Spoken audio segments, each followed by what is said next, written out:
Ready? Just a minute. We ready? Go. Right.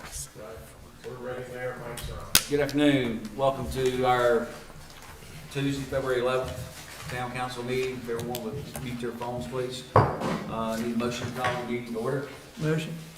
Second. I need a motion to adopt the amended agenda. Motion? Second. Any discussion? All in favor? Aye. Aye. Okay. Cyclone? Yes, sir.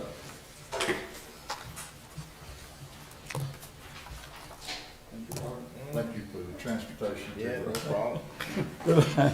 Good afternoon, everyone. Our scripture for today is from Zephaniah. The Lord thy God is with them, with the mighty warrior who saves. He will take great delight in his love, and he will no longer rebuke you, but will rejoice over you with singing. Before I get to devotional, I came across something has absolutely nothing to do with it. Devotion, but it really hit me hard. Probably most of you at one time or another felt, I guess, sorry for yourself. You don't appreciate the blessings that you have. I know I sometimes stuff up, man, I wish I could do things I did 50 years ago.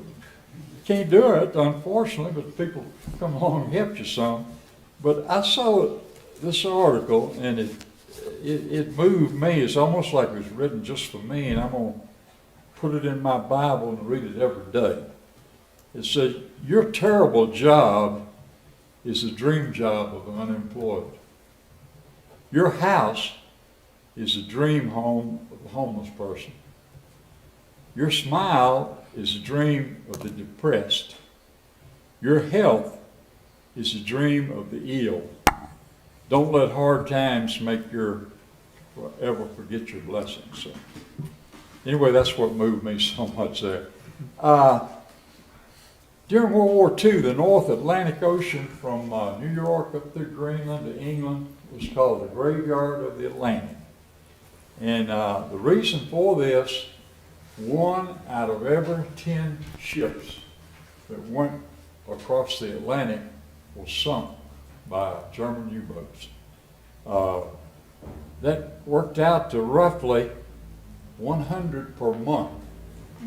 And that gives you, my math's not too good, but that's roughly about 1,200 per year. And we were involved in World War II probably for about 5 years roughly. 1,200 a year times 5 years, you got 6,000 ships. And on these ships, most of them, 1,000 people are soldiers and merchant marines and so forth.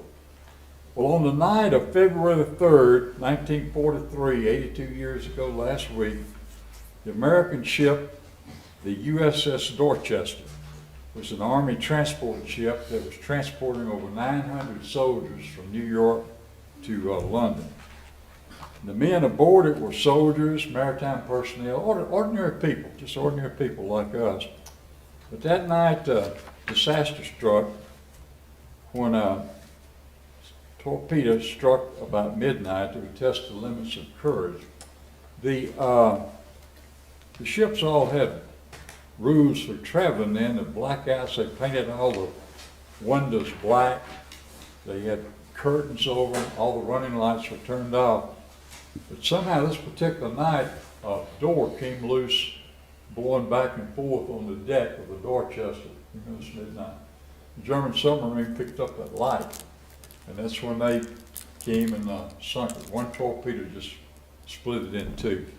So at 12:55 a.m., the German U-boat U-233 fired a torpedo into the Dorchester, tearing a gaping hole in the ship's hull.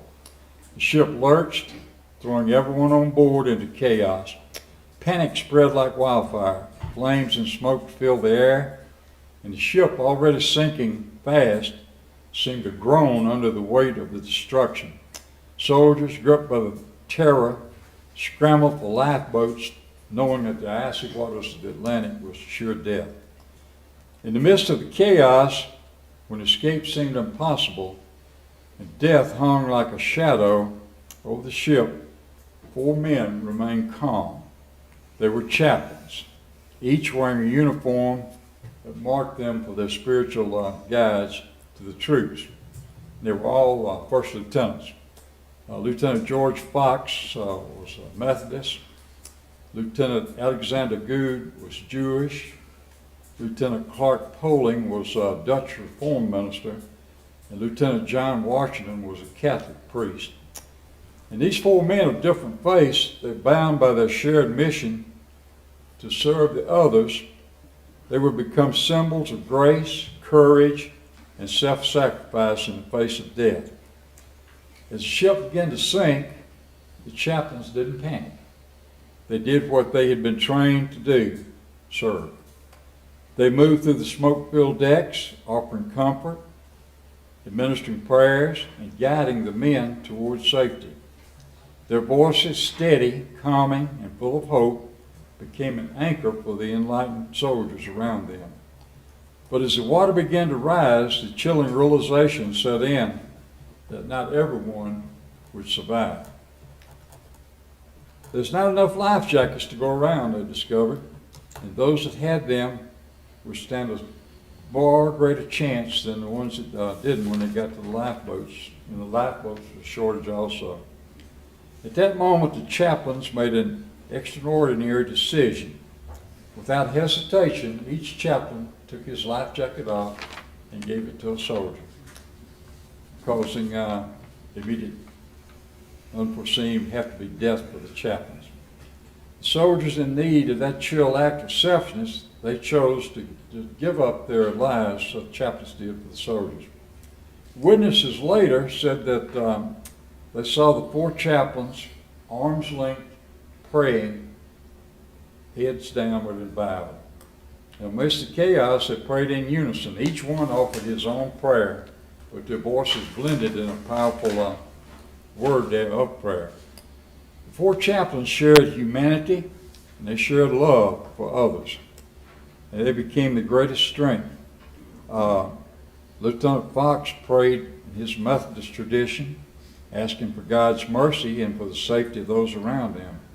Lieutenant Good, ever faithful to his Jewish teachings of his people, recited prayers for the souls of the fallen and for the survival of those still clinging to hope.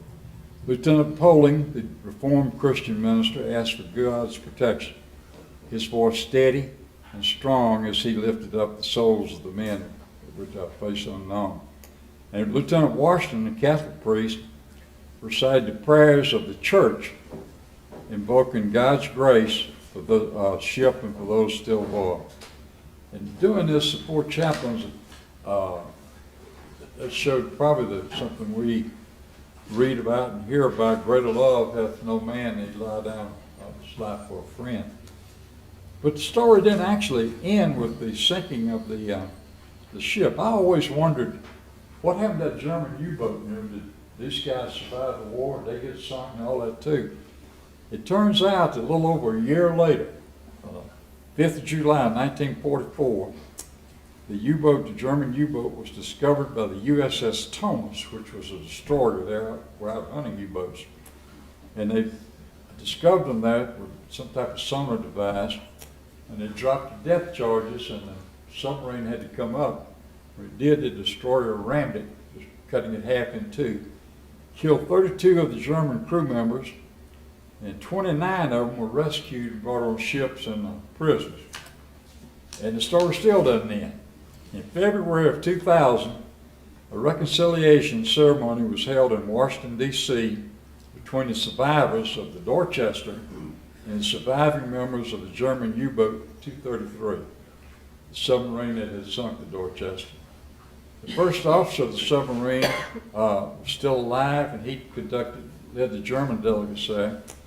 And he had this to say to the Dorchester survivors and their families: "We, the sailors of U-boat 233, regret the deep sorrow and pain caused by our torpedo. Never again should a murderous war. We should all live as these 4 immortal chaplains did, to love where others hate." And that was pretty much the end of that. So except they will live in the hearts of everybody. I can just imagine the soldiers, the four guys that took the lifeboats, how they must have felt, or life jackets. Would you bow your head, please? Lord, we thank you for this day. We thank you for this town, for this time, all the people. We pray, Lord, that you will be with our President Don, our governor, I've forgotten his name. Excuse me, we've got a new governor. Anyway, the governor, for Mayor Werner, for Bob, our county manager. And Lord, we ask you to bless our EMTs, our military, doctors, and all these present, these tough times that we're going through now, Lord. We ask that you'll be with us and pray continue to bless the United States of America and Beach Mountain. Amen. Amen. Second one, I think the best part of our meeting is your invocation. Thank you, And the sir. second best part of our meeting is when we say this meeting's been adjourned. There you Thank go. you, sir. This guy got me good. Thank you. Pledge of allegiance. Pledge of allegiance. to the flag of the United States of America and to the republic for which it stands, one nation, under God, indivisible, with liberty and justice for all. Thank you. At this time, I'd like to welcome Seth Feldman. Seth is from Florida, and you guys may know him as the hotel guy. And he's going to be very brief, and say a few words about the Hilton that's coming to Sugar Mountain. Thank you, Mr. Mayor. So first, let me just tell you how proud I am. I am a resident of Beach. I first came here in 1969 as a little boy. Still live in South Florida and here. The reason why I'm here, just to tell you about, we're going to be getting a new hotel down in Banner Elk in Sugar Mountain. It's going to be a 5-story Hilton, and it's going to have 3,000 feet of meeting room space, so we can have like lots of meetings and parties and weddings. Indoor swimming pool, a lot of amenities, and just happy that we got this approved at the bottom of Sugar Mountain. It'll be part of Sugar Mountain, and if any of the questions, feel free. Thank you. Thank you. Was that brief enough, Mr. Mayor? That's good. Okay. Perfect. Good luck. Thank you. And it's always nice having our Vice Mayor, Jimmy Accardi, attending our meetings as well. Thank you for attending, Jimmy. Public comment. Public comment, this is a time for the public to address their elected officials on issues not on the agenda. Town council is interested in hearing your concerns. However, speakers should not expect council action or deliberation on items brought forth during the public comments. So, Freddie? Freddie? If you'll name and address, please. This may hurt somebody's feelings, but I wrote a little section so I wouldn't forget anything. May 2023, a summer thunderstorm, rainwater overwhelmed the drainage ditch on Beach Mountain Parkway at the intersection of Hummingbird Lane. This location directs water under the gravel road instead of coming down the Beach Mountain Parkway. It goes into a pipe that is then positioned to flow across the properties facing Wintergreen Way Road. Now, I live on that road. At this point, the water is directed into a ditch, and then it's directed into 3 pipes under Wintergreen Way Road, and then onto my property. This arrangement has caused severe damage to my property and erosion to both my property and the ditch on Wintergreen Way Road. I've made the town aware of this on several occasions. In fact, on one occasion, the flow of the water from one thunderstorm was enough to remove nearly half of the Wintergreen Way Road. The May 23 storm caused severe damage and costly damage for me. The town had a civil engineer offer a solution, which I found not adequate after consulting with outside sources. The civil engineer's suggestion was to install a larger pipe under the road and maintain a clear and deeper drainage ditch beyond the collection point downrange. This meant the city was to clean the ditch that was filled with dirt and to keep it clean and enforce the property owners to maintain a clean culvert. In effect, keep the same system, just more pipe. my request for reimbursement for damages to loss of property was denied. The city installed a second pipe under the road. As of this date, today's date, the city has not cleaned the ditch as part of the civil engineer's solution. Now, that's been over a year and many storms since. Additionally, the pavement of the Beach Mountain Parkway above us was done by private citizens. And that's well over many months and more storms. Now, with that pavement done and new homes on that road and clearing of the ground, that's increased more water and has had more negative impact on me. Helen, the storm, caused significant damage in North Carolina. In my case, due to the city's failure to respond to cleaning out the ditch, I suffered more damage to my property, which was not covered by FEMA or assistance from the city. If you view the street, one can see that there is only a small section on Wintergreen Way Road that is always either full of mud or roots due to the extreme amount of water depending on the overflow of the rainwater from the rest of the mountain. When the city came to fill the ruts in the road recently, I asked them to cover my water line where the bank had been washed away by the stopped up ditches. They had not cleared in over a year. It would have taken maybe 2 minutes with the equipment on hand to cover the water line. He refused. I took this as an insult, because the freeze was coming that night and it would burst. His reply was it was past the meter and it was on my side. Robbie covered it for me, my neighbor. The Hellam stormwater coming off the parkway in front of my house reached up to 2 to 3 feet. It came in my basement. This, the only place on Wintergreen Way that had water issue because of the collection point on the parkway. When I purchased my house, I spent $28,000 to stop the basement wall from leaning and approximately $30,000 more to raise the level in the yard to stop the flow of overrun of water from the filled up ditch overflow from the parkway. That's a lot of money. Since there seems to be a mystery about the subject of gravel for roads, which I have not seen in 6 years, the collection of rainwater on Beach Mountain Parkway and then directing it across private property and then forcing it again across the grade is wrong, taking shortcuts more in the long run. As for the pavement of the parkway, this is a little additional comment. For Eagles Nest gravel as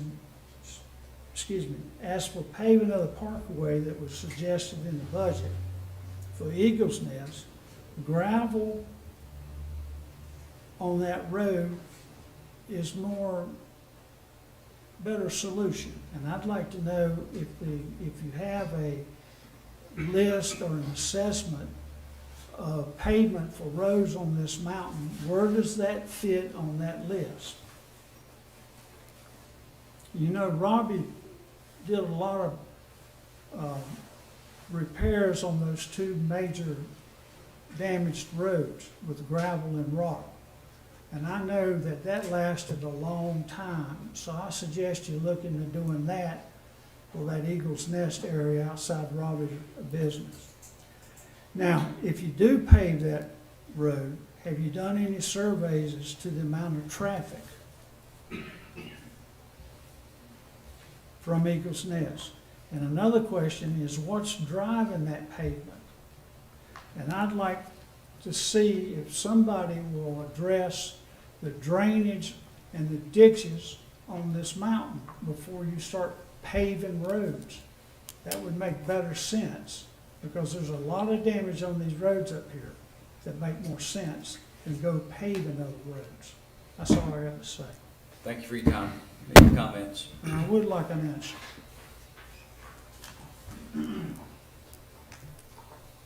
Nick, your name and your address, please? I'm Nick Wilson, 513 Charter Hills Road. I was dressed very, very warm today, and then I looked down and I saw Widener's shoes. Don't come after me. And this is not the most fashionable dresser tonight that I've seen. But I do have a recommendation for all of us in this room. I don't know what we have with FEMA right now. Are we in stage 1 with them and out of 3, or are we at 2, or where are we in picking up the limbs of the trees that are here in the property? I don't know. But I do know in the 5 or 6 roads that I travel around to make sure that things are kind of in good shape, I made a list of all the limbs and all the trees that are still on the property on Beach Mountain. Some of that property is by a mess where FEMA comes along, picks up some of the damage, but leaves a lot of other damage left on the road, on the side of the road. And I don't know who's going to eventually pick that up. But I've labeled them as a mess rather than just there are a lot of limbs and trees. So I'm recommending that you, in your travels around your neighborhoods, you make a list. And we can present that to Bob and Daniel, and maybe we'll get FEMA to come back and pick up all of the trash that is there. Thank you very much. So there's a little history behind what Nick said. I hit him with a tennis ball, we were playing in the back, and he's never forgiven me for it. So, I hit you back a little bit harder, it looks like, and you never remained your, that's right. Thank you for your comments. Robert, give your name and home address, please. Robert McMichael, 710 Pine Ridge Road. I'd like to talk to you about something that is on the agenda today, and that is the item 8.1, proposal plan for a comprehensive development for the commercial district. In reading the attached documentation, it comes with a price tag of $125,000 to $140,000. Now, we've been spending a whole lot of money cleaning up this town, and we got a whole lot of work left to do. And we have no idea how much we're going to get reimbursed. So I'd like to say that I think it's prudent that we save our money and we spend it on things we actually need right here and now. And this may be a good plan, and we'll hear more about it today, maybe. And if it is, don't say no, but table it and say not now. Thank you. Thank you. Carl? I'll save my questions for after the presentation. I'm sorry? I'll save my questions for after the presentation. Aren't they supposed to be said now? There's generally, this is the opportunity for public comment on items. You generally don't take public comment on agended items. So if the citizen wishes to address it, now would be his opportunity. Now? Yes, sir. Yes, sir. Just don't want to set a bad precedent. Your name and address, please? Carl Martin, 100 Emerald Forest Road. And my questions are basically for the development presentation that we're going to be hearing about. What are we looking at in terms of water conservation? Because every year we come up here, we see that there are water restriction advisories. So has that been given any thought? And then also the additional need for our fire and police departments. What are we looking at as far as that? Thank you.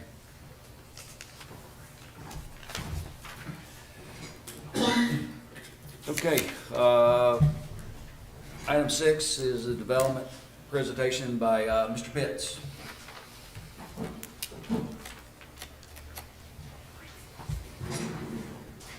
Good afternoon. My name's Jim Pitts, and I'm here with some of our team members, and we're representing the Leidy family on their Emerald Mountain parcel that's on the opposite side of Beach Mountain. It's about 470 acres. I want to just say thank you to Town Council and the Mayor for hearing us today. And this is an introductory presentation, It's the first time we've shared this with the public. And we are still working on this plan. We're still meeting with stakeholders, we're still taking comment, so we're interested in hearing from anybody at some later date other than today about concerns or thoughts that you may have about this. Paige Lighty was not able to make it tonight, but I'd like to read something really quickly that he sent to read on his behalf, on behalf of the family. It says, "On behalf of the Lighty family, we thank you for the opportunity to present a draft land plan for our family's remaining 470 acres. In order to better understand the development potential of the land, the Lightys commissioned a study with the local land planning group. The primary purpose of this study was to take a fresh, comprehensive look at the entire parcel with a focus on enhancing outdoor recreational opportunities. This development plan is designed to support and preserve the unique features of the land, including its forested areas, geological assets, the Emerald Outback, and the West Bowl Ski Run and Lift. Additionally, we are committed to ensuring that the land remains accessible to the 5506 resorts, ski runs, and mountain bike terrain. We want to ensure that the community has the opportunity to review and engage with the proposed vision.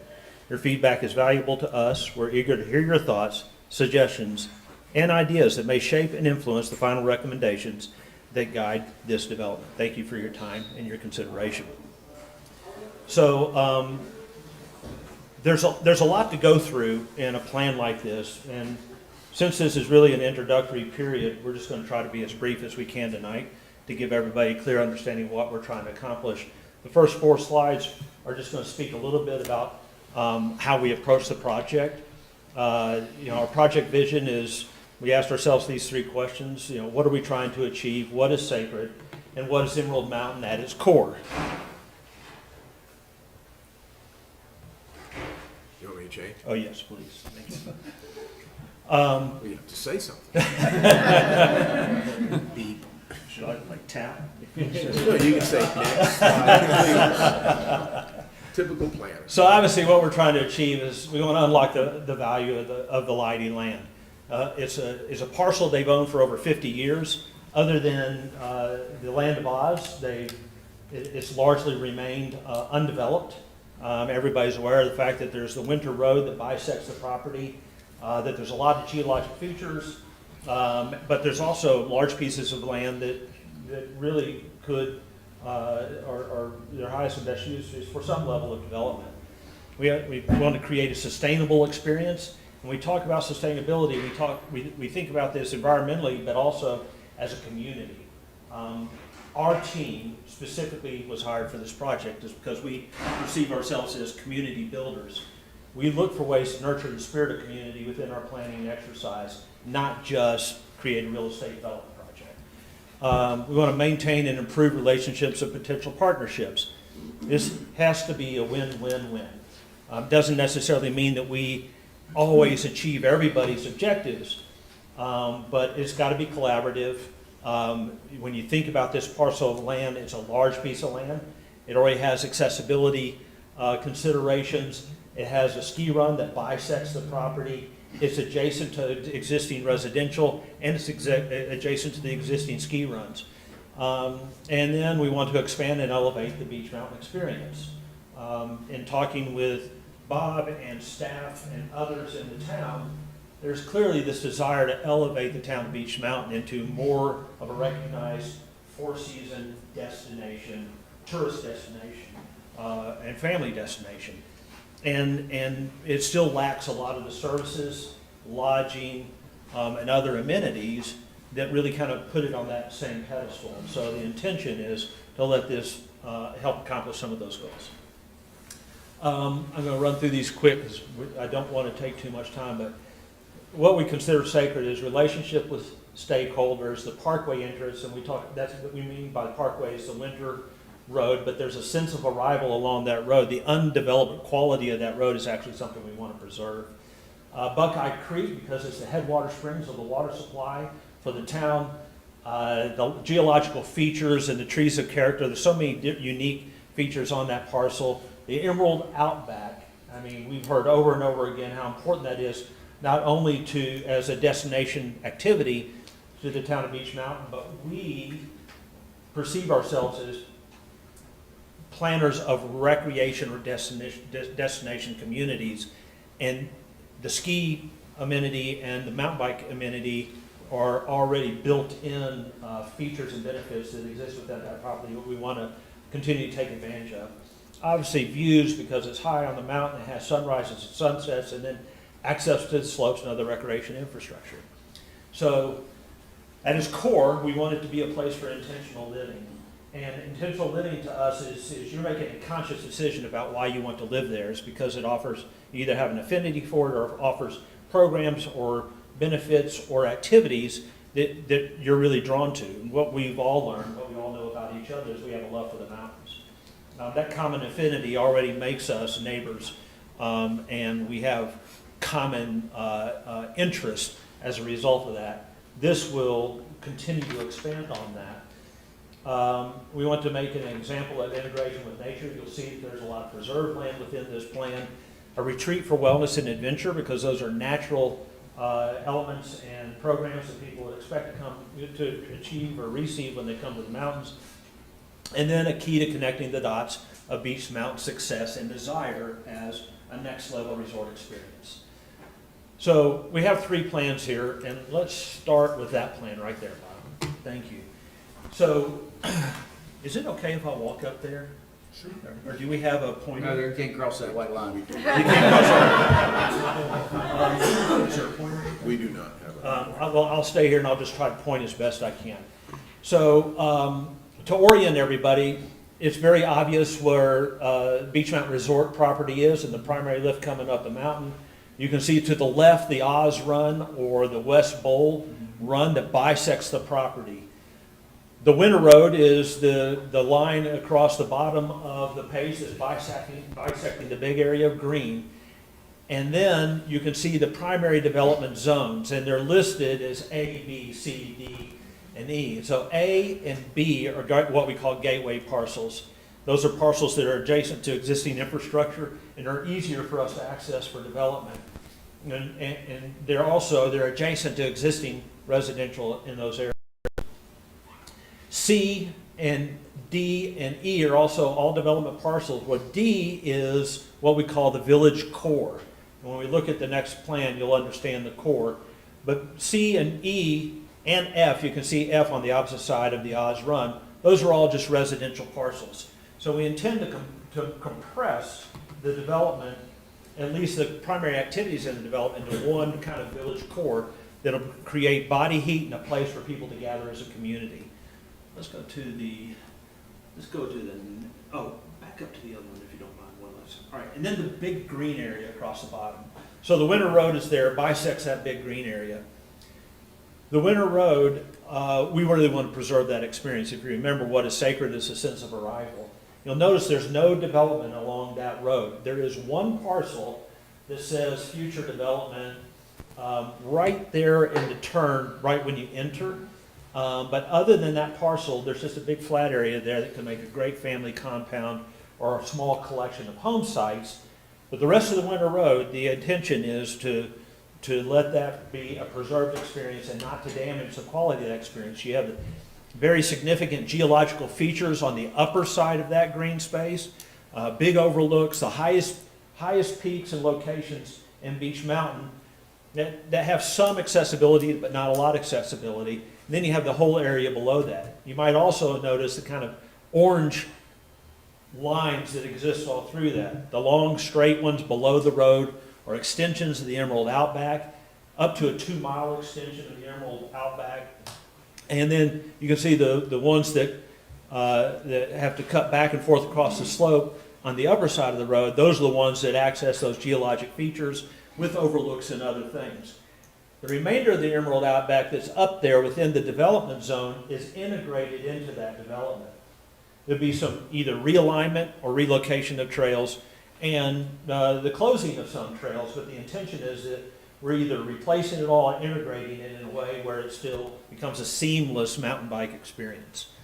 Okay, one more. So this is the development strategy, and I'm going to start with the village core. And I know it's kind of hard to see at this level, but you can see that the mostly red red building rooftops in there. And right in the middle of that is a green, all right? So that's kind of the village green that's in the middle of that village core, and that is the heart of the community. That's where people, oh, thank you, that's really helpful. That's where we intend for people to gather as a community. And there's not going to be any gates. The gates will be removed. This will be open to the public, and it will be drawing people into the community in order to help provide that vitality and that experience, in the extra, in the, what we call body heat, in order to make this a vibrant place to be. At the apex of that green is a large building, and that building is essentially an events structure. I'm not sure if that event structure is completely heated and cooled or conditioned, or if it's got a combination of different spaces yet, but the idea is that that is a place that we can program for all different kinds of things, from weddings to fundraising events to celebrations to community events, but also programs around wellness, recreation, retreats, everything from yoga to biking skills can be programmed out of that building. And the intention is you create a continuous list of programs that draw people, new people, to the area to experience Beech Mountain. To the left of that are support facilities for that. One of them is, we call it Canteen and Provisions. It's a restaurant, for lack of a better word, but it might be a restaurant also with some specialty provisions, whether you're having a mountain bike skills course or you're having a skiing skills course. Adjacent to that, we call the Discovery Center between the two buildings, and the Discovery Center is really just a smaller space for events and community meetings. On the right side of that green is residential. We have what we're going to call, we'll call it single family, or we'll call it home sites versus structured residential. The intention is that home sites would be, which are represented as the big yellow blotches up there, single family home sites where people would buy a lot and they would design and build their own home. Otherwise, what we've learned is in our industry and the trend in the marketplace is people like to buy structured residential now. They don't like the anxiety of having to design and build their own place and hire their own builder and go through the whole permitting process. And so a lot of this is shown as structured residential. And so the first piece of structured residential is townhomes right there on the green. Just below those townhalls and to the right is another big red structure, and just below that is another big one. The one just below it, below the townhomes. Thank you, Bob. That is really helpful. Well, it was. So, as you can see it in the lower left-hand corner, or the lower right-hand corner there.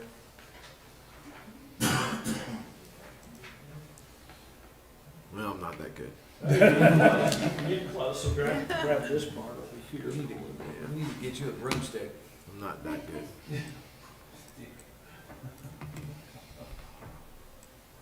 Well, yeah, we're gonna need to go down the plane over this. All right, let's stop this.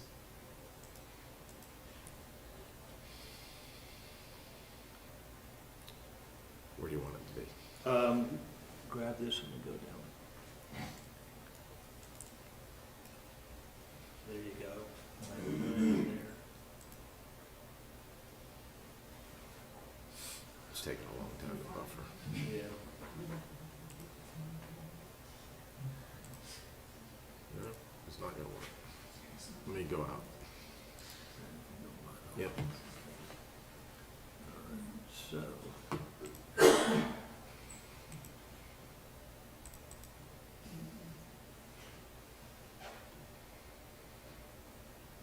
All right. So I'm just going to use your mouse. Sure. You can see where the mouse is here. So this mouse here, this is what we call the inn or the lodge, and so it's what we call income producing. So this is a place where somebody would build something where they want to run an inn or a lodge. This has flexibility to be something as boutique as 12 rooms and probably as large as 30 rooms, given the footprint that we have. But the idea is that you do create that lodge kind of experience with a family or living room where people can gather with a big fireplace and everything you imagine a ski area or a mountain area lodge would be. So this makes up kind of the core of the town center.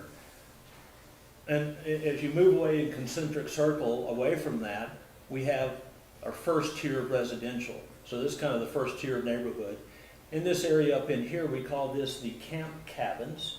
Adjacent to that is the retreat, the spa retreat cabins. And these are just different scales of residential that you could rent for overnight rental. Some of them will be much more rustic and may be perfect for, you know, a family, small family. Others may be much more luxurious. So we're creating the diversity of different housing products and lodging products to satisfy specific demands of people who are coming into the area. On this lower edge over here, we have something that we call the Loge, L-O-G-E, and what it is it's a traditional lodge, but it's very basic, almost like a motor lodge. And this would be more attractive to the adventure traveler, young couples, or friends who are traveling together and they're hitting ski areas or mountain bike destinations across the U.S. or the Southeast. And these would have very basic accommodations, even potentially bunk beds of that nature. And then even over here, right against the ski area, we have a Sprinter van campground with 6 to 8 different sites. So those also who are traveling the country for adventure could come to this location. The next step outside of this is a pretty large structure here. And this is a specialty structure. We currently consider it to be like an aquatic center. It's about a 10 or 12,000 square foot footprint. It would be like a miniature Great Wolf Lodge, right? So great area for swimming, water sports, but also splash gardens for kids and things of that nature. Now, when I say miniature, that'd be really miniature. Great Wolf Lodge, their smallest one is probably 70,000 square feet. But there are many examples of municipal quality aquatic centers that have pools and splash gardens and things of that nature that would be really attractive. And I think we all know, especially those of us with children, it doesn't matter where you go and it doesn't matter how small or how rough the pool area is. That's where kids migrate, that's where families with kids migrate, almost before they go do the other things they came to enjoy, skiing, mountain biking, or hiking, or whatever it might be. So we've learned over the years that these are really kind of attractive places, not only for the town residents to use, but also for guests to the area. Further out, we have this area called the Chapel Trailhead, and this is truly a chapel on a great, the view corridor is kind of from this edge looking out to the lower left side of the page. And so everything on this edge has got a pretty nice view. And so we've put a small chapel out on the edge of that view that could also be used for weddings of that nature. But it also ends up being just a landing spot for parking and other hikes and access to the outdoors. So there's a meadow where you could do something larger. You could do something small here, something larger here, something even more larger and indoors in this location. As you expand away, the rest of it ends up just becoming residential. And so I'll point out just a final few highlights. You know, the single family residential, you can see one is on the ridge line, one is over here in the Gateway District, and those speak for themselves. You can see there's structured residential here in this Ridgeland neighborhood, and here we call this the Springs neighborhood because the Springs neighborhood is at the headwaters of kind of all the springs that exist within the property. So you have these springs that exit this direction, then you have Buckeye Creek that exits off the top of the page over here. And then we're a little more dense development over here on the upper gateway. So we do show condominiums here and townhomes which have big views and are on the ski area, on the edge of the slope. We have some smaller cottages below those, and then right up in the corner over here is an area that represents another restaurant or some sort of canteen and provisions opportunity that could be in tandem and in collaboration with Beach Mountain Resort, to figure out how you could take better advantage and really expand the opportunities beyond just 5506. We have presented this plan to a large group of the neighbors in the Oz neighborhood. And there's a little bit of concern about the density of development that exists along that edge. So when I say we are gathering input, when we are taking a different look, we're doing additional studies about that area there. We may reposition those, reduce the density along that edge and recreate it closer to the village center. But right now, it's just understudy. So I know some people have probably heard about what we're doing up there and have expressed those concerns. So we want to make sure everybody understands that this plan is not fully baked yet. We have additional work that we need to do on it.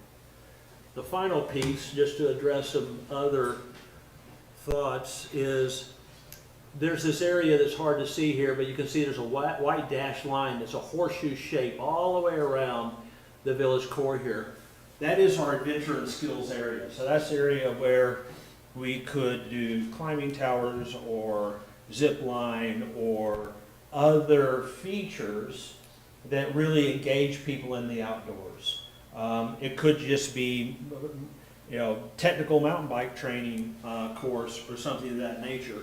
We don't know exactly what it is yet, but we're preserving that area. You may notice that that's the area where the vast majority of the Buckeye Creek streams are at. So we're preserving that area, not developing in that zone.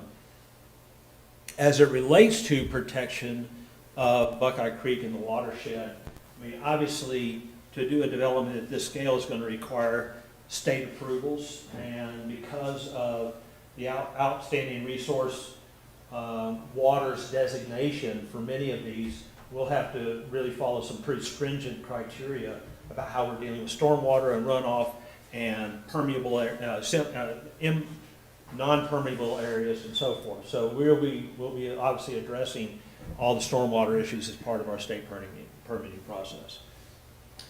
The next steps for us is to continue to gather additional information and feedback and try to adjust and manipulate the plan as we feel we need to in order to get what we consider to be a win-win-win and the best collaborative solution that we can find while still achieving the development and financial goals of the property owner and the Leidy family. We believe that it is better if all of this becomes part of the town of Beech Mountain. Much of this is already inside the boundaries of Beech Mountain, but some of it is not. We believe that the access to water and sewer services are really important parts of this. We understand our role in expanding that infrastructure, or building some of that infrastructure, and subsidizing additional expansion of that infrastructure as part of our development strategy. But at the end of the day, we'd be interested in exercising our rights as town of Beech Mountain residents to access those services. So our intention is to finalize our plan, finalize our development program, and then we would bring that in front of the Board of Adjustment for a plan unit development submission. In that plan unit development submission, we'd be obviously asking for it to be conditional based on rezoning and based on annexation. So all of that is kind of baked into kind of what we think the next steps are for us. And we've already been talking with Preston about the best way to go about that. I can't tell you right now whether we plan to make that submission in March or April or next year. Right now, it's still just a planning process. It's under evaluation. I think that the Leidy family would like to move forward with getting some approval on the books because they feel they've spent 50 years waiting to do something like this. They have a plan they did maybe 8, 10, or 12 years ago, but didn't really address the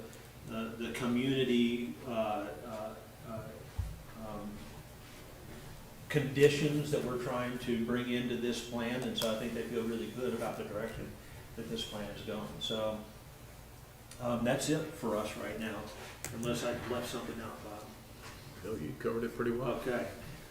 Can Well, we thank a- you. Can we ask questions? Yeah. I mean, just quick, you talk about annexation, I know some of the properties already within the town. Would you be looking to put the whole property into annexation, or are you just gonna pick and choose? I think the expectation right now is that the Winter Road definitely wants to become part of town property.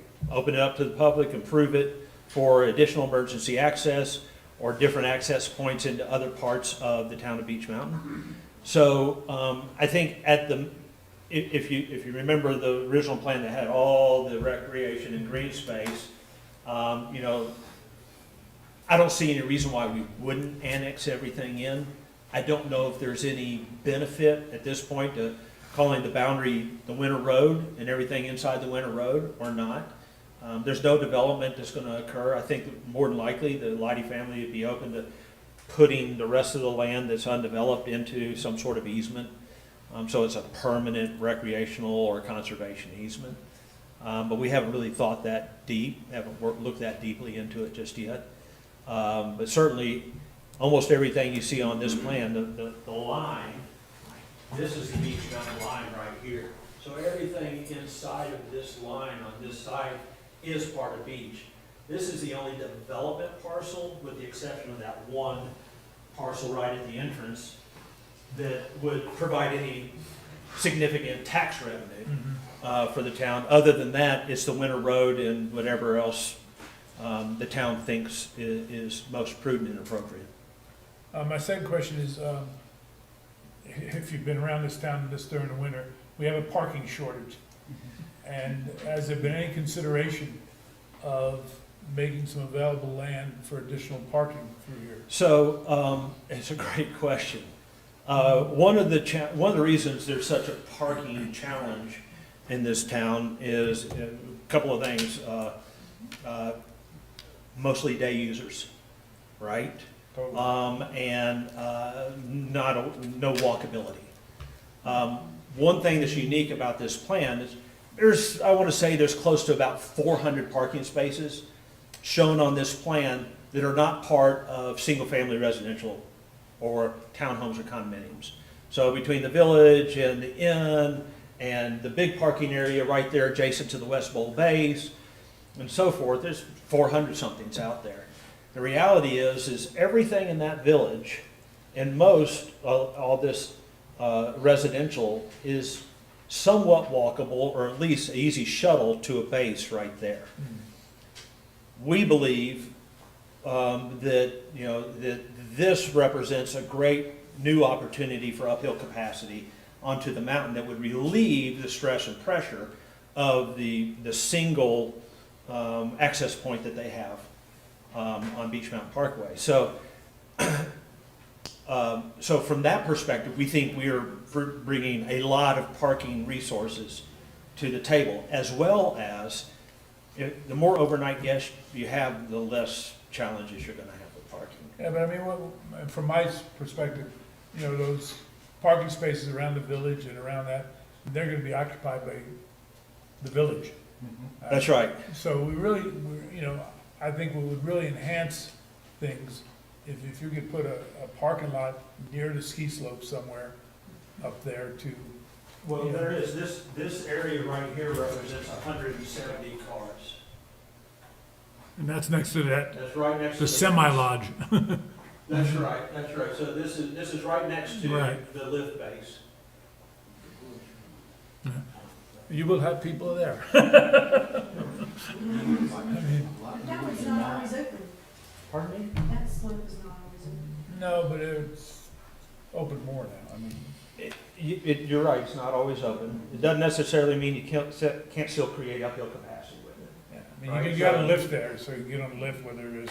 And also, if you would think that if Beech Mountain Resort feels like there is a revenue opportunity No. that's gonna relieve the needs of their other base area, that they would probably figure out how to make this a more robust entrance for their activities.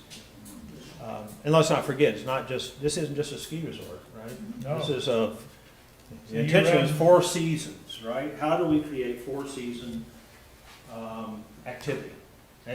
That's a challenge with every resort community in the country. And we all share the same challenge. How do we make this a 4-season place, reduce the shoulder seasons, increase revenue in the off seasons? You know, and this has that opportunity because through programming, that's the way you can bring people in. It's when they don't have anything to do is when they don't come. We create something for you to do. And you can artificially create that through programs. Thank you. You're welcome. It was a nice presentation. Yeah, thank you. Very thorough. Okay.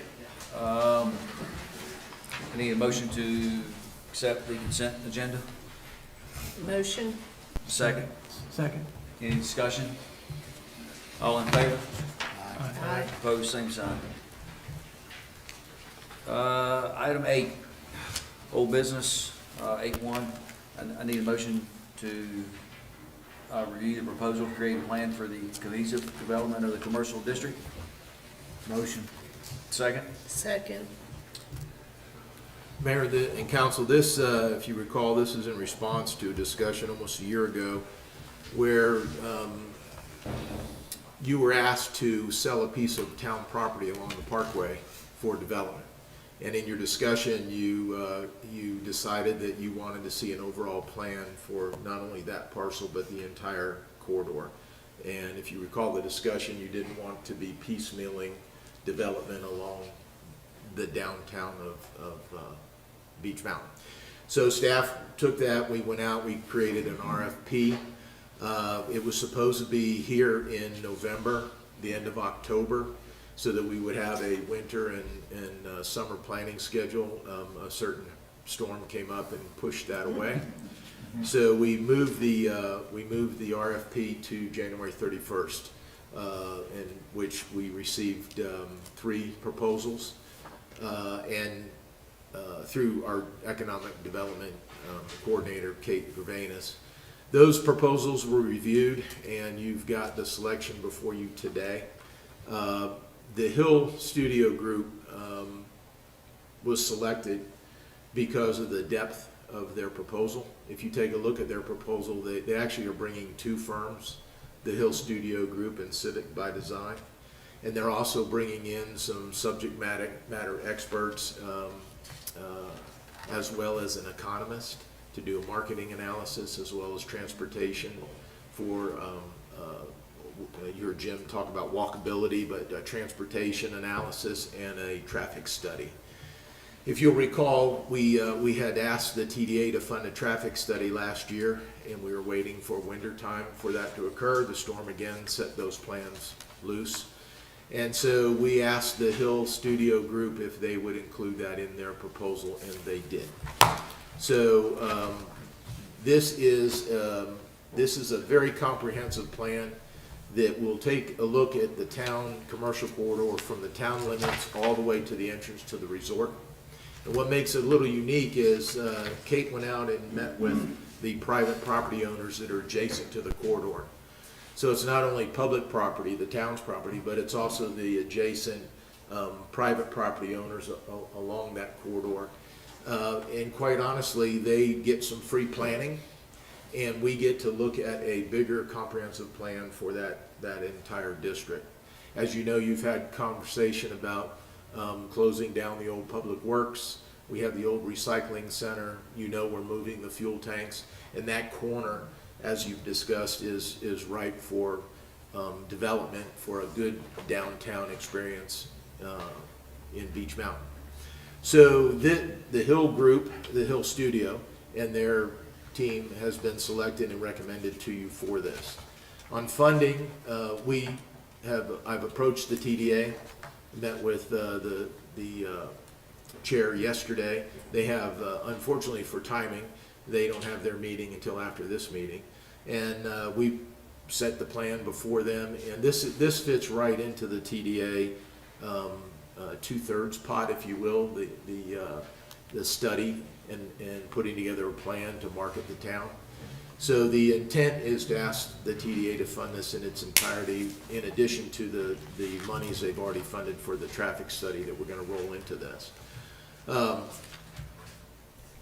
In addition to this corridor, which is extremely important, and we've been talking about that for almost a year, Kate added the Buckeye Creek corridor out the back. There's been talk, as you know, about developing this area out there, and we have a number of small parcels, both town-owned and privately owned. There's no electrical utility out there. There's water and limited sewer. So we do have some commercial zoning out there. So Kate asked the Hill Studio Group to include that in their plan. So we'll not only have the commercial corridor, which I think is the basis of what you really wanted us to do, but we're also going to take a look at the Buckeye Creek corridor to see what's possible out there. The cost with all the options is going to be about $150,000. You see that there's a compressed timeline. One of the decisions that we made was in selecting this firm is they have a 4-day charrette in their proposal where they meet with all the stakeholders, the community, the business community, all the property owners, the citizens, the taxpayers. They've got a very comprehensive list to bring in those ideas and then go back and put together a plan. We also asked that the initial timing was to have this plan completed by late October, middle of October, late October. We wanted to get a plan put in place and get it and keep it moving as we go forward. So the initial time frame of 26 weeks has been continued and somewhat compressed because of the storm. The issue that we're addressing here is something that you've all talked about, you've asked staff to do predominantly with the marketability. I've been involved in a number of plans, you've seen one today, and they look great on paper, and there's a lot of good ideas. And I've been involved in some plans that they get rolled up and put on the shelf, and a year, 2 years, 5 years later, nothing got built, or what got built didn't look anything like the plan. So we asked the Hill Studio, the group that proposed this, I said, I'd like to see a number of your projects, 3. I want to see the rendering, and I want to see what you actually built.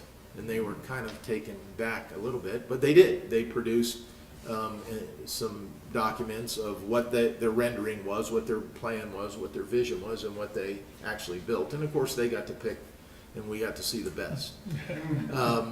I think it's important as we move forward, and when I talk to the TDA, personally, I'm not interested in a plan that looks good that sits on the shelf. I'm interested in a plan that can be built. And that's what's important with the marketability. If we don't bring in economists, which the Hill Studio is providing, to take a look at the economic part of this, we're going to have a pretty plan, and we won't be able to build it, or someone won't be able to build it. So the proposal's before you today. I'd like you to approve it. If you'd like to approve it pending TDA funding, that's fine. I need to get to them and get this moving sooner than later. Guys, any questions? I think there's a lot of it is covered in the presentation. I personally would like to see the TDA fund this. I mean, it is directly correlated with tourism. And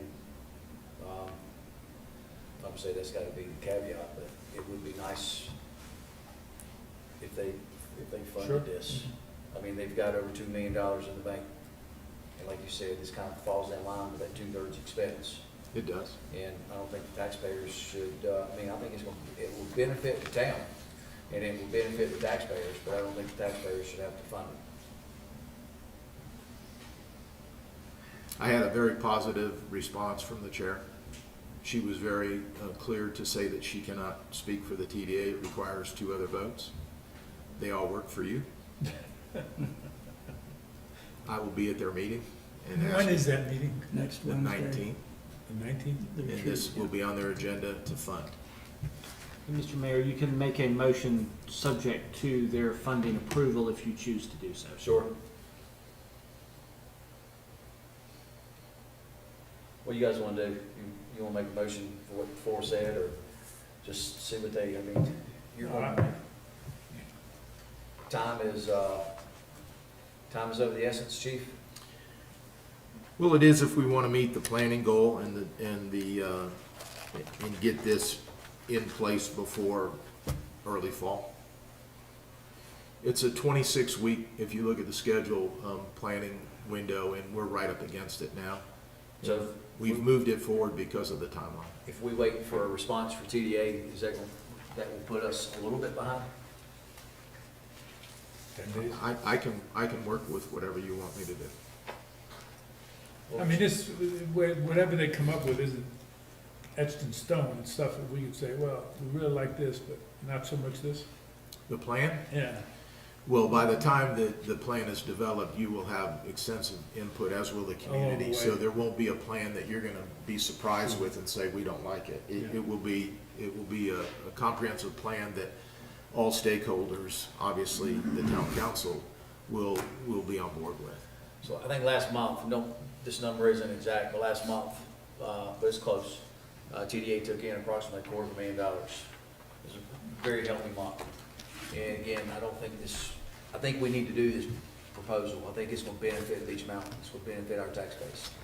But I would like to see TDA, pay for this before we pull the trigger. So, if you guys wanna do this, I need a motion to, have TDA, fund this study. So Yeah, make a as per- motion to approve this based on TDA TDA approving TDA funding. paying for it. Yeah, so motion to approve the proposal as written with TDA contingency for the funding. Correct. And without, it needs to come back to Everybody on the us. same page? Yes. All right. As he said, I'll second I need a that. second. We had our discussion, all in favor, say aye. Aye. Opposed, same sign. We good, chief? Yeah, we're good. Good. Very good. Let's see. New business. New business. Item 9.1, I need a motion to, for the budget amendment sanitation fee schedule. Item 9.1. To call for a public hearing. No, we No. don't have a public hearing, just to make it's a budget amendment. Yeah. I thought 9-1 was a call for a public hearing. No, you go to your. You got agenda. an agenda, new agenda. You're on the agenda. I This mean, is as- the Say budget where amendment. I was in the There you packet go. too. This is the budget. So I got- amendment for I got one on. Motion to approve, you got me for once, yeah. That doesn't happen often. Normally it's the other way around. I need a second. Second. All right. Chief, will you explain this, please? Yes, tweaking the sanitation, the trash business on Beach Mountain has been a lifelong dream of mine. So, the way the rules are today is that if you have a compliant trash bin, single-family homes, if you have a compliant trash bin that meets all the rules, we pick up your garbage twice a week. And you pay a fee for that monthly on your utility bill. That's fine, until we show up and the bin is non-compliant. And that could mean anything from it's not bear resistance, the garbage isn't in the container, the bags are loose, there's no flag, you wouldn't believe the reasons that you don't pick up the garbage. So what happens today is the crew goes on by and reports it to their supervisor. The supervisor goes out and takes a picture and documents the reason and goes back to the office, and we wait for someone to complain that we didn't pick up the garbage. Totally inefficient, bad situation, the garbage is still there, it piles up. If it was non-compliant because the lid was open or not closed or something, the animals get in. So what this proposal is a budget amendment to the fee schedule that allows the town manager, and I'm gonna delegate it to the sanitation manager, to go ahead, we're gonna pick up the garbage. Stop driving by and not picking up the garbage. stop sending the boss out to figure out why, document what it is, and we'll send you a fee of $25 for a non-compliant pickup. And it could be a host of things. The caveat here in this budget amendment is I've asked you for the permission to be able to adjudicate that for cause, and I'm gonna delegate that to Public Works. But what we need is, instead of waiting for the complaint to come in, because sometimes that takes weeks, particularly if it's a short-term rental, and the renters are filling up the garbage bin inappropriately, and we can't get a hold of the owner, which is the account holder, and we can't fix the problem, and it just continues to grow. This will turn it around. There'll be a $25 fee that you receive in the mail, and you're gonna call and say, what's this fee for? And we're gonna explain to you why your bin was non-compliant or why your pickup was non-compliant. And, you know, if we've picked up the trash, that's the key for me. And now if we can resolve the issue, you're giving me through and I'm gonna delegate it, the ability to waive that fee. But I need to change the dynamic where we're picking up the garbage, Yeah, we gotta pick. and then we're creating the call of why did I get a $25 fee? I pay my monthly, instead of us trying to find out who owns that trash bin. So what we want to do is a budget amendment, add it to the fee schedule, and as like everything else with trash in this mountain, give it a try and see how it works. Question for you, if the flag is down on the bin, they have trash bins, there's trash in the bins and there's a lid on it, are they gonna stop at every Yes. trash bin? Yes, Okay, we can't drive by. and then if the flag's down and they get a $25 fee? That's the one where I want to say, yeah, okay. Yeah, the first time, but then the Well- second, third, fourth time. The flag is a double-edged sword. The flag was there to speed up the collection process because, particularly during the summer, we have a lot of homes that are vacant, and there's never any trash in the bins. And so if there's no flag, they can drive by. That's not been working out well. And so, you know, to say we didn't pick it up because the flag wasn't up, I get the call, I put the flag up, and it was, you know, come on. So those are the ones that discretion is going to be the key. If you never get your flag up, then we'll have a conversation, but the flag is kind of counterproductive. I mean, it's But not. we're gonna stop at every bin. If there's garbage that's safe to pick up, we're gonna pick it up. So right now, the rules are, you have to have a bear-resistant bin if you're a short-term rental. You have to have a wooden bin that meets the criteria if you don't rent. You have to have 2 35-gallon containers inside. The trash has to be in a bag in the container. So if you throw your pizza box next to the container, we weren't picking it up. Now we're gonna pick the darn pizza box up. We're gonna pick up the bag garbage. If it's just loose garbage, baby diapers and things like that, we're not picking it up. It's gonna be what we can pick up safely. I mean, there's a prime right now in Grassy Gap. I mean, the bin is just, but the barrels are full, they're stuffed in, there's 5 bags on top, you know, boxes on the side, and they drove by it, you know, and I'm like, yeah, it doesn't comply. It's But man, it's gonna be a mess. Non-compliant. And we're not solving the problem No. by doing that. And so we're turning the dynamic around, so they're calling us because we gave them a fee, a fee for picking up a non-compliant bin, as opposed to us hunting them down to fix a problem that we just left there. So we're gonna pick it up.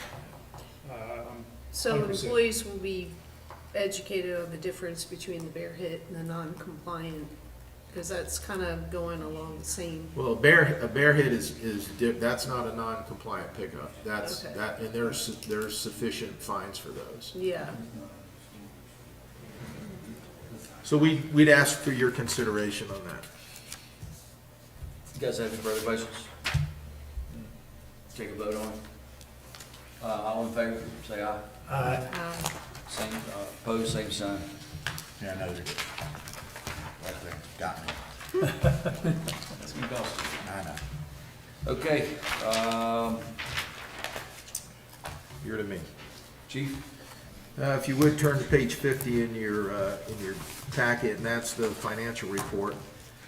And a couple things I want to bring to your attention and the public's attention, because as we go through the year, this is going to be even more difficult to follow. This is December through December 31st, and if you'll see it's 50% of the year up at the top as a benchmark, and you'll see that we have a 70% collection in our revenues, and that really looks good. Except that not only accounts for the taxable property taxes that came in November, but there's several $1 million of FEMA money that is come into the coffers as well. So you're going to see a number of budget amendments as we get FEMA money in and we spend FEMA money out. We're going to have to make adjustments to the budget because revenues go in the revenue side of the budget and expenditures go on the expenditure side. Likewise, if you look down on the same page at expenditures, it's 61%. It's 11% above budget. Similarly, we have expenditures that were never budgeted that are related to the storm, and we're going into a quarter of the budget where we're going to have a lot of those, and I'll speak about that in a minute. So as we go forward, when you have questions about the financial report, let's have that discussion, but expect to see budget amendments on a regular basis to account for the increase in revenue that comes in through grants, cash flow loans. It's going to be a difficult process to account for it all and explain it to you, and likewise our expenditures. So what we're trying to do is we'll show you the normal budget expenditures, and then we're going to break it out into emergency functions so that you can keep track of that as well. Chief, the state shared revenue, that's sales tax, correct? Yes. So the utility fund obviously looks really good at 44% expenditures, 53% on revenues, because right now there's no FEMA money there. We, as I told you last month, we have a $3 million line of credit through the DEQ for utility projects at 0% interest for repairs. The good news is that the governor, and now it looks like the legislature, is looking to turn that from a loan to a grant. And we were able to increase that by $200,000 last week for administrative expenses. So that looks good there. Sanitation, again, 50% is the benchmark. We 34% on revenue and 32% on expenditures. If you recall, we did a rate increase in this current budget to fix the deficit that we had last year, and at 6 months, the rates are working exactly as we needed them to be. Are we gonna do when we changed the water rates, we were gonna look at it at a certain time and see if revenues were keeping up with what they were previously. Are we gonna look at that sometime? We have been. I haven't brought it to you. We certainly will. We are on track. We had a glitch in the data because of October. There wasn't anybody here, and but we had a lot of water loss. So it was really hard to finalize that. Sure. But we believe we're within 5% of what we predicted, and so far we're not proposing any rate changes to that. But I can bring you a summary of that possibly next month. Be good to see. Yeah, we have been looking at that, but really the storm kind of threw us off for a loop. Can't understand why. Okay, weekend traffic continues to be a problem. We're using the signboards regarding overflow parking and parking restrictions. We're towing. We're putting police officers at the entrance. We're working with the resort. Mr. Costin and I speak on a regular basis. He's willing to make adjustments, and we're making adjustments as well. Bottom line, we have too many vehicles coming into town and not enough real estate to put them. We're in the 7,000 vehicles on Saturday morning between 8 and 10 drive past Town Hall. One of the changes that I made this last weekend was I moved one of the counters just past the resort. I want to see how many vehicles are not going into the resort. and it's substantial. It's about 1,200 vehicles in that same time frame. So we're trying to identify where they're going. One of them's my wife. So, 3 times. well, no, she let me know about it. Sat in traffic for 20 minutes. We're coming up on President's Day weekend, this weekend. The weather does not look like it's going to cooperate. It's not going to be fun, but we'll have staffing, additional police, public works, and we'll manage it as well. The Town Hall Visitor Center, we have a certificate of occupancy has been issued. We're moving the Visitor Center Thursday and Friday. We expect it to be open to the public by the weekend. I know they were over there today. The punch list is, as you might expect, is lengthy.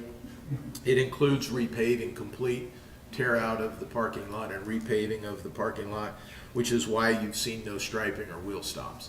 The paving was not acceptable, and we've put the contractor on notice, and they've acknowledged that come springtime, the parking lot will be tore out and they'll pave it to our satisfaction. So is that more millings for the town? It will be, if they mill it. The police department has occupied their new space, and we're beginning to use that building. FEMA projects. We have 622 individual damages listed with FEMA. It's resulted in 37 separate grants totaling over $20 million. Now, I know that's a lot of numbers, but 37 separate grants to write FEMA grants is a major undertaking to be done in 2 months. And those are ready to be submitted for final FEMA review, and we'll get ready to go here shortly.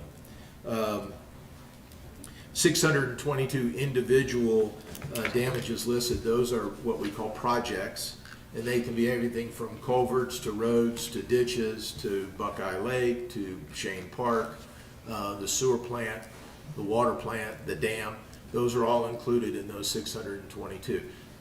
The reason I give you those numbers is I want you to know it's a monumental task to be able to put all this together in a format that's approvable by FEMA and have them approve it and authorize us to begin expenditures. The way we're structuring it is we're packaging things into what's called a large project, which is over $1,034,000. And when FEMA exceeds that and it becomes a large project, then they approve it and they allow you to draw down on that as you make expenditures up to 75% of the project, and then you do a closeout. The key there is cash flow. So if we can get our grouping in large projects and we can begin expenditures, writing contracts, going out to bid, buying materials, things like that, we don't have to wait till the end of the project to be reimbursed. So we've talked the last couple months about cash flow, and that's my plan, is to package as many into the large projects with FEMA and then begin managing those so that we can be reimbursed on it's not real time, it's like 90 days, but it's better than waiting 600 days for the project to be completed. Is Haggerty doing these submissions, or are we doing them in-house? Both. So Haggerty is our consultant. They certainly have provided the staffing, more importantly, the knowledge on how to maneuver and navigate this process. Our staff, we've brought in an additional finance person. Our staff, public works staff, parks and rec staff, planning staff have all been involved daily in these 37 grant processes. And we meet on multiple times a week, 3 times a week, I believe it is, between engineering, FEMA, things like that. It appears very little is being done, and that's true, and I'm very frustrated that there's still debris out in the street. I'll talk about debris in a minute. But unless we want to fund all these, I can get a lot of things done today. We have to pay for it and not get reimbursed. And we don't have the funds. We have $20 million worth of damage, and we just don't have the funds to go out and do that. So we have to play the game. And I know it's frustrating. I know the roads are terrible. The ditches are bad. The tree limbs are bad. I know all that. Believe me, I know every particular spot. But unless we want to front the money and not have a reasonable expectation of being reimbursed, this is how we have to do it. Chief, you were talking about parking a while ago. Maybe this is, if I need to mention this during public comments. Beach Mountain is going to continue to grow, and we've got the commercial development that's coming in here and giving us a proposal, and the potential project with the Oz development. I think we need to look at whether it's private or the town does it, doesn't matter, I'm just throwing this out. We need to look at a parking garage, because the town, until the resort started reinvesting money 8-10 years ago, we didn't have a parking problem. We didn't have a traffic problem. They made it better. And, the resort, hats off to the Costin family and to Ryan's commitment to Beach Mountain and the resort. Beach Mountain isn't what it was 8 years ago, 10 years ago. And, if some of these projects are gonna come to fruition, and I think that, again, we need to look at some type of a future parking deck, parking garage, and we need to be proactive rather than reactive. Because once all this business comes up to Beach Mountain, where are they gonna park? There will be no parking. And if we think it's bad now, give it another year or two. So Mayor, that's the purpose of the Hill Studio comprehensive plan, and including traffic and transportation. So They need to come back to us. I think it's painfully obvious we have a traffic and a parking problem. And hopefully that's what we're going to see. And when they meet with you, you need to make sure they know how strongly you feel about parking garages and gondolas and whatever else we need to include in the plan. Well, I think we need to have a meeting with them like at 10 a.m. on a Saturday, and then they show up at 11:30, and that will be our case. They have been told that, and they plan to be up here in the next couple of weeks to see. In fact, I asked them to come up on their dime this weekend. But I think we can all come up with solutions. We need a comprehensive plan, or we won't be able to pull this off. You can't piecemeal it. Similarly, we don't have the money to build stuff like that, so it would require private investment. And whether the resort or some other developer comes in and does that, I think that's what we're looking to do, is have a comprehensive plan. You want me to continue? I got a lot. Buckeye Reservoir. So the engineering continues. Our preliminary costs and scope have been developed for FEMA review. It's a $12 million problem, and that's before FEMA now, and we're jumping through those hoops. That's not going to be a quick solution. As the Army Corps engineer representative told me when we told them what we wanted to do, made it very clear that was required a permit. Then he hesitated, he goes, but that's not permittable. Okay. So we have a lot of hoops to jump through, and we've got a lot of obstacles in our way, but it's a process that's being worked on every day. And we'll come, as we develop it, we'll come back to you on that. One of the problems we have is that's a potable water supply, that's a protected water supply, that's a permitted water supply. And to go in there with a dredge or a crane or drain it and dig it out, we still have to make water every day with the water plant for the town. And they've come up with a number of engineering solutions, and just today I said, okay, know what happens when that fails? And they said, well, it won't fail. No, what happens when it fails? Because when it fails, we're out of water. So believe me, that's being worked on every day by some very intelligent folks, and we'll cross that bridge when we get there on how it's actually going to be done. Does that 12 million include the dam? Repair of the dam? No. That's the lake and the debris and getting the lake back to 100% capacity.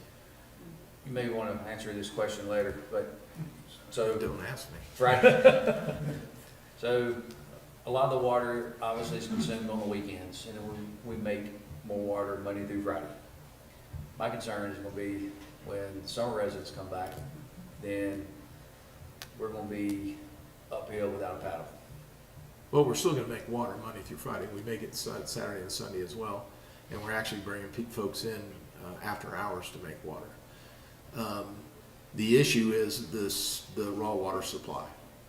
And as we've told you, the well is not producing, and we're working on that as well. But the raw water supply is the limiting factor.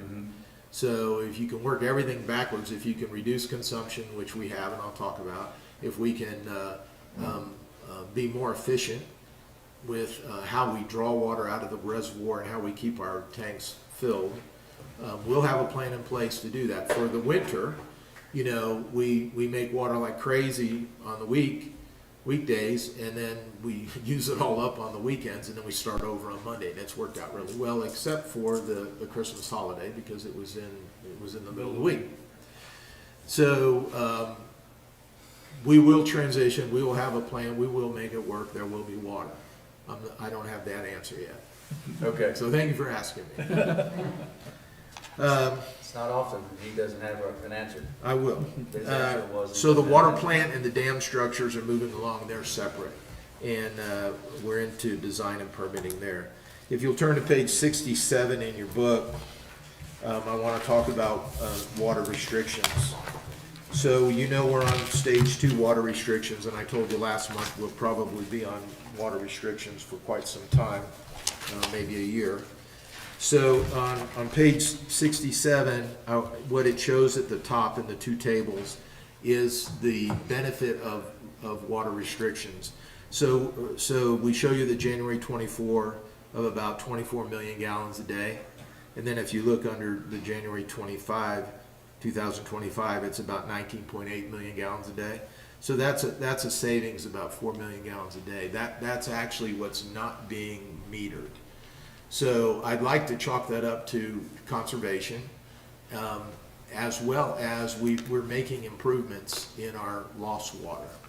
So, you know, we forget about that, but we've been putting water mains underground and finding, as I've told you, hundreds if not thousands of leaks. So now we're seeing the benefit of those 2 programs.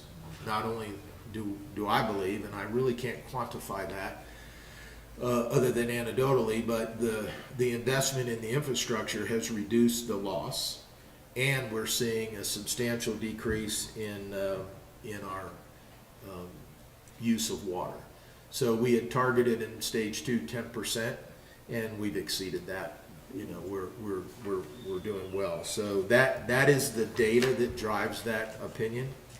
And if you look at the finished water product versus the raw water that comes out of the lake, so not to get in the weeds, but if you look at the top, we're at 19.882 million gallons, and our finished water product is 19.378. That's very efficient water treatment, distribution. That goes through the meter, and then we record the payment. So that's really tightened up, and it's going to be because we have a sign out here that says "Save Water," and our distribution. So I want to let you know that was going well. Charter Hills Road, we had the engineer take a look at that. The specific question is, can I open one lane and either put up a traffic light or some way to have one lane? So they did some geotech and they drilled some holes, and they've issued an opinion no, that the slope is still moving and that road is unsafe to drive on. So it will be closed for some time, probably up to a year, as we talked about last time. So we tried to mitigate that, and that came back as not safe to do. Let's talk about debris. So we've been talking every month about debris. It's almost my life's ambition as opposed to garbage here on the mountain. So the contractor, the way it works, just as a review, the state has a contractor that we have to use, SDR, Southern Disaster Recovery. And they have the bid, they have the contract, and then they go out and subcontract multiple levels down to the folks that you see in the street. With we had the big trucks that tore down the wires, and then they brought in the smaller trailers, and those are the folks that are the subcontractors. When we found out that they didn't have insurance, we made them leave. when they were wrecking or speeding. The police department issued tickets to them, and we after so many tickets, they were asked to leave. So I'm running out of people to haul debris. But basically, they have to make 3 passes of every road in the town. Some roads have not had a single pass yet, and working with them through this state contract has been a life-altering experience. Let me put it that way. So they went to the state and they got an increase in per cubic yard fees. If you recall, we raised ours to be competitive and we got debris hauled out of here. It's been raised again. The good news is that FEMA has signed off on it through the state and we should be reimbursed at 100% of the higher rate. We had to raise ours again so that we were competitive, because as soon as the rate got higher, they went somewhere not on a mountain and started hauling debris. So they're cutting trees, they're hauling debris, they will continue to haul debris, and Public Works is monitoring them on where they go and when they're going to pick up. I tell people when they call me to complain about debris pickup, I promise them that their road will be cleaned prior to mine, because they haven't been down my road either. So it is terrible, but we're getting it out of here as quickly as humanly possible. The weather doesn't cooperate. You've heard all the anecdotal They stories. try to run trucks on Saturdays. They do, yeah. They get stuck in traffic as well as my wife. So you may have heard that Avery County has stopped allowing people to put debris out on the roadway. In fact, they're going to cite them for doing it under their nuisance ordinance. And Watauga County has said March 3rd. So we met with the debris folks and said we haven't even had one pickup. So Beech Mountain is not going to sign on to the Avery or the Watauga County deadline. So if the vegetative debris gets out to the right-of-way between the first and third pickup, it's going to be picked up. Don't know when, but it's going to be picked up. We also talked about the lack of cleanliness, where they pick up some of it and leave a mess, sometimes making it worse. And it's all market driven. If you understand the market, they get paid by the cubic yard, not by the pound. So their trailer holds X amount of cubic yards. So if you fill it with branches and brushy things, it fills up much quicker and it's not as heavy to drive down the mountain, and you don't use as much fuel, you don't burn up your brakes, and you get paid for the trailer load. The logs, the tree limbs, the roots, the big heavy stuff is not a good deal. So they leave those when they pick up the pile. And we complain daily and send them back out. So they are committed and they're under contract. They've got to clean it up, and it will be cleaned up. I just don't know when. Roadways. So if you're not complaining about the debris, you're complaining to me about your roads. We have 500 culverts that need to be repaired or replaced. We have almost 40 miles of gravel roads that have been damaged, and we're asking FEMA to pay for 2 inches of gravel to be purchased and applied on all those roads.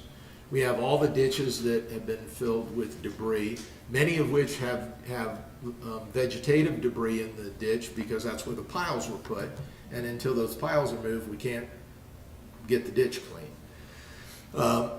So of those 500 culverts and those ditch cleanings and the 2 inches of gravel, we're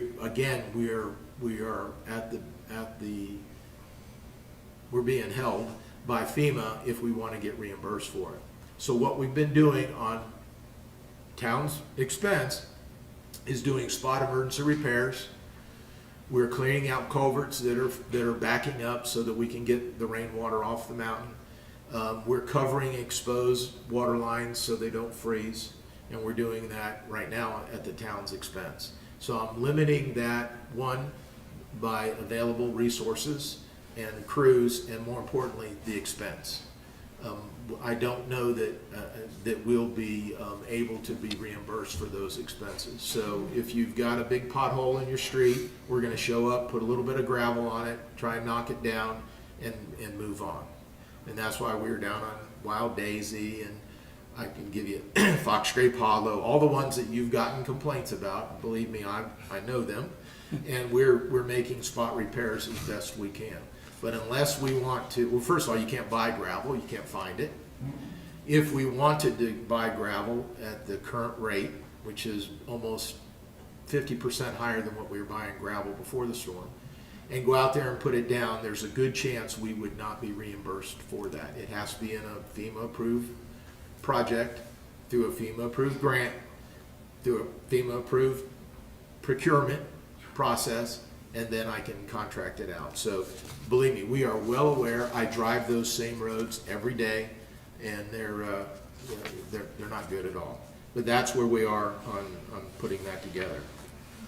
The utility, water and sewer lines, they're under design and then permitting through the state. I think I told you last month that the water and sewer repairs will be lengthy because it goes through the entire DEQ permitting process. So we've got to design it, send it to DEQ for permit, get it funded through FEMA, and then get those sewer and water repairs made. So we'll probably be talking about this next winter as well. Contracting, expect various contracts to be brought to you for consideration going forward.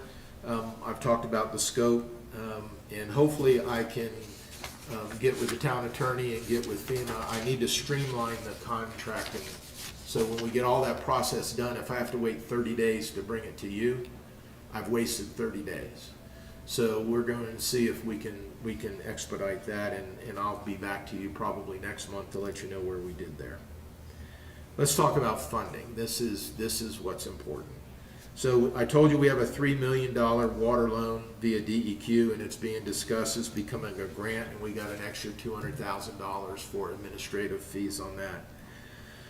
We put in a additional request for emergency repairs and debris cleanup. We've received $2.9 million so far. We're asking to expedite that probably another 50%, and that's pending. There's a state cash flow program for towns just like us, and the request is due by Friday, which we'll have in, and we're asking for $22 million out of that cash flow program. That probably will be exactly what that sounds. They'll fund cash to the town so we can do the work, and then FEMA reimburses us probably directly back through the state. We won't have to be the middleman. So we'll make that request on Friday. And as I reported last month, the mayor had me submit a $12 million request to the state legislature as a direct appropriation for Buckeye Lake, and that's still in play. So you may have some better information on that through your contacts, but from what I see, it's moving through the process. I'm going to Raleigh next week. Take somebody to lunch, please. So if all that comes to pass, we should have our cash flow concerns mitigated. All right, enough of that. Stormwater utility. You heard a citizen today talk about stormwater. We discussed it at the budget retreat, having a stormwater utility. You asked me to go out and investigate that. It takes about 3 years through the process with the state. The statutes that require setting up a stormwater utility. It would require hiring an engineer to conduct a study and set requirements to determine the funding levels. And I can bring that to you much more comprehensively with some data, maybe early this summer, if you still want me to continue down that path. But as we discussed, if we don't start dealing with the stormwater from the top of the mountain to the bottom comprehensively, all we're doing is patching. All we're doing is fixing a culvert, fixing a road. If you want to do it through the general fund, which we are today, we can. We don't have the funding to actually put this together and make the improvements. It's never been done in 40 years. You've heard about development, houses being built above other houses. It changes the flow, it changes the percolation. This is something that I think the town needs to look at, and I can bring something to you with an engineer that'll explain the process from A to Z as we go forward, if you'd like. If not, I'll put it on the back burner. No, we definitely need to do that. Absolutely. So we'll look for summer. Budget's underway for 25-26. Staff has been given their budgets, same criteria we talked about at the budget retreat. That's underway. We talked about the TDA budget retreat is the 19th. They had a record December, as the mayor said. They collected $209,296 in occupancy tax.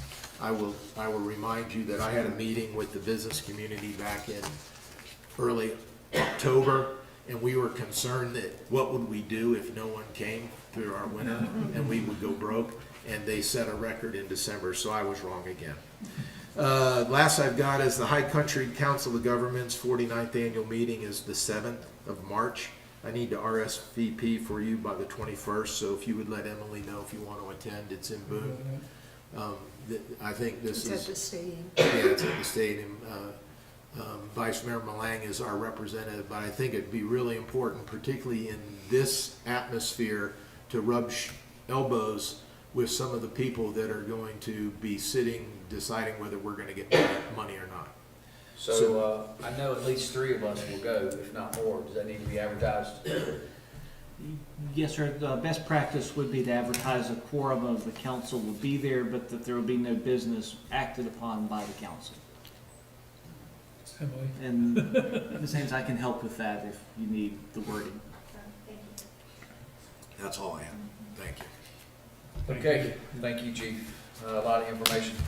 Alan, council comments. Sure. Kicked off a new year, and thank you for everyone being patient with the town.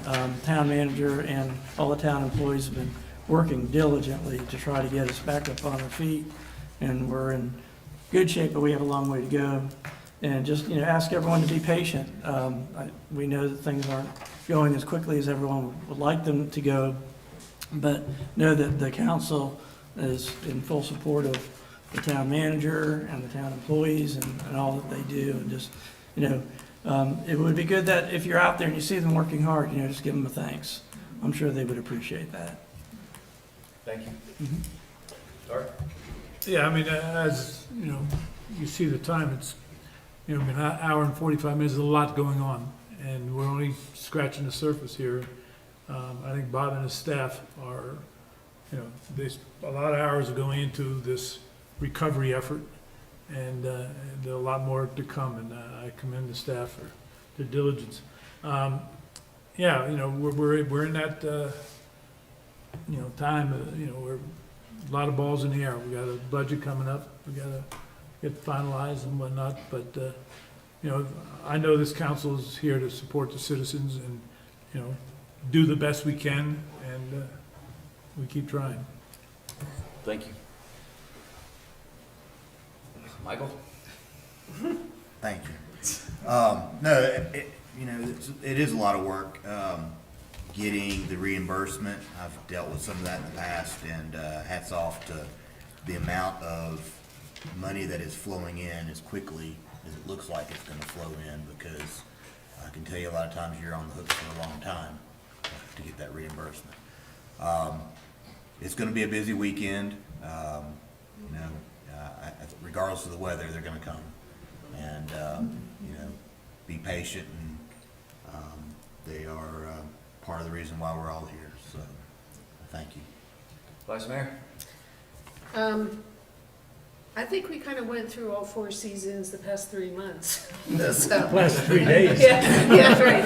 And kudos to town staff for, adjusting as needed to be able to accommodate all 4 seasons up here in Beach. Reiterate what Councilmember Stanford says, it's a busy weekend coming up. Plan accordingly.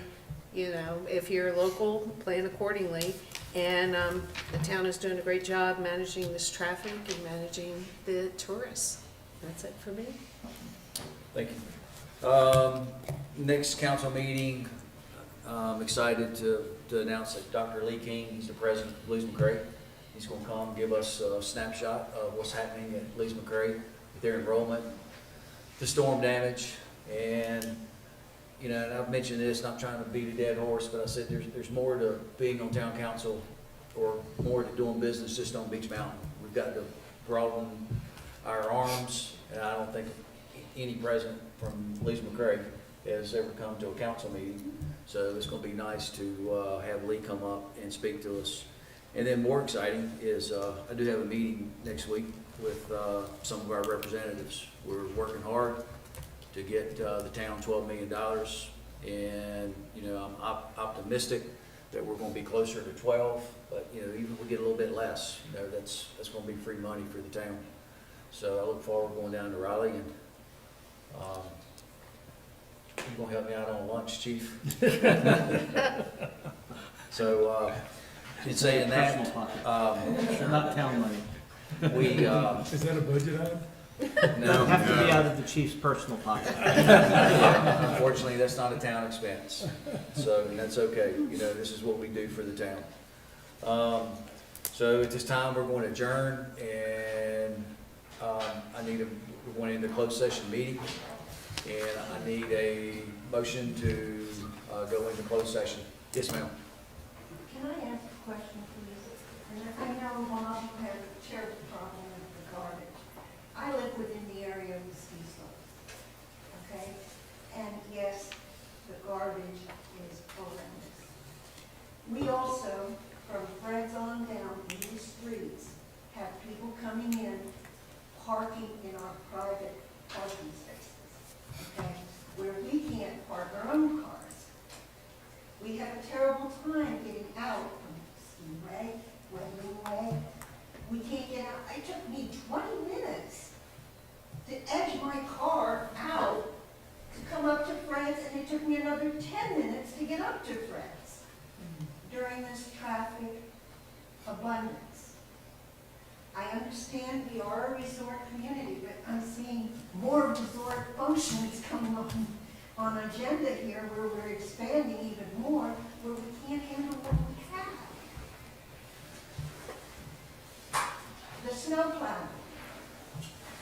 Garbage was not picked up because the snow plows put ice and snow in front of the barricades. Okay? You had to get in there and dig with some sort of a sandblaster or a rock blaster in order to get those doors open. That wasn't the owner's fault. But yes, we are short-term rentals right now. And the garbage is a mess.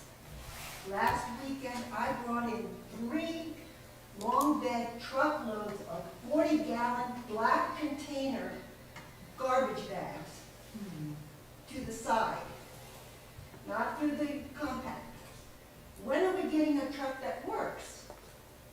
Where the men can go ahead and toss the bags and then it matches, whereas they're just picking up trash just like I am with a 40-gallon bag. Because they're heaving it over onto a truck, but not a garbage truck. Now, in having the garbage in the cans, okay, they can't take out the cans. They do, but they will not dump them. They will just take what is there and then leave the trash on the ground. That is not in bags.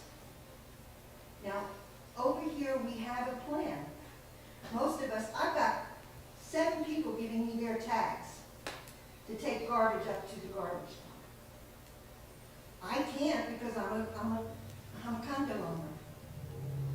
And I am telling you, we as condo owners in those bins are paying for 2 pickups a week now because people come by and put their garbage in our dumpsters. Not because we are using them, but because we've got excess. So now we've even gone to 3 pickups. Not because it's our garbage, but it's because we're short-term rentals. Now I would really like some short-term owners in them actually knowing what they have to do. We go around on this side of the mountain, we go around and put up the flags. Okay, for everyone, not just ourselves, but we know that there's garbage because we can see it, so we put it up knowing when the garbage people will come by, and then they don't pick up. Because there's loose garbage in the can. But there are bags already in it, but those bags aren't taken out.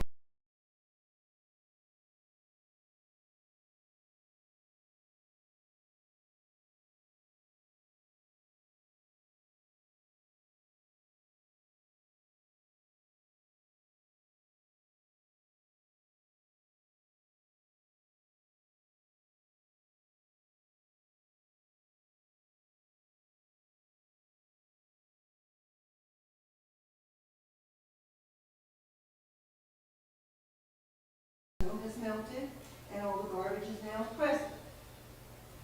Okay? We've got to do something, but something also with short-term rentals and the weekday skiers and knowing that they can't just dump on the street. What we need, I appreciate your comments, and if you want to come back, Chief is taking notes on this, and come back when we have public comments next month and address these concerns again, and we will follow up with them. I appreciate your comments, I say this very respectfully. I want to go by what our agenda allows us to do and have public comments during public comment time. And I know some people may not be able to make the meeting at 4 o'clock, but your concerns are important, and we do need to make Beech Mountain better. I don't disagree with what you're saying, but, so I need a motion to go into a closed session meeting. Motion?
Oh, he took it up there.